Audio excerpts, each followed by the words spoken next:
അടവ് പഠിപ്പിച്ചത് ഭഗവതിയാണ് മക്കളെ.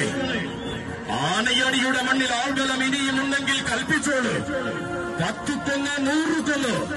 പക്ഷേ ആനയടിയുടെ കവാടം വരെ ഇവൻ എന്തിനെത്തിയോ അത് നേടിയേ മടങ്ങൂ. വാഴുന്ന മണ്ണിനും വണങ്ങുന്ന ദേവിക്കും കാളിയൻ കൊടുത്ത വാക്കാണത്. ഇവൻ കാളിയൻ, ധർമ്മരക്ഷയുടെ കാളിയൻ, ധർമ്മരക്ഷ പടിഞ്ഞാറൻ ദേശത്തിന്റെ കാളിയൻ, പടിഞ്ഞാറൻ ദേശത്തിന്റെ പടനായകൻ, സാക്ഷാൽ ചിറക്കൽ ഭഗവതി മകൻ, പത്മനാഭപ്രിയൻ, ഗജരാജ ഹിമവാൻ, ചിറക്കൽ കാളിദാസൻ.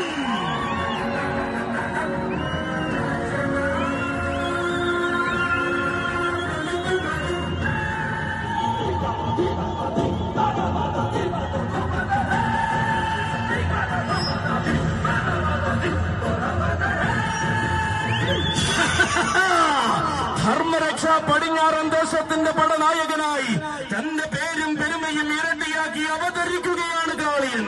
ആരും കൊതിക്കുന്ന സ്ഥാനമാനങ്ങളിലേക്ക് ആരവങ്ങളോടുകൂടി വഴി നടത്തുന്ന സാരഥി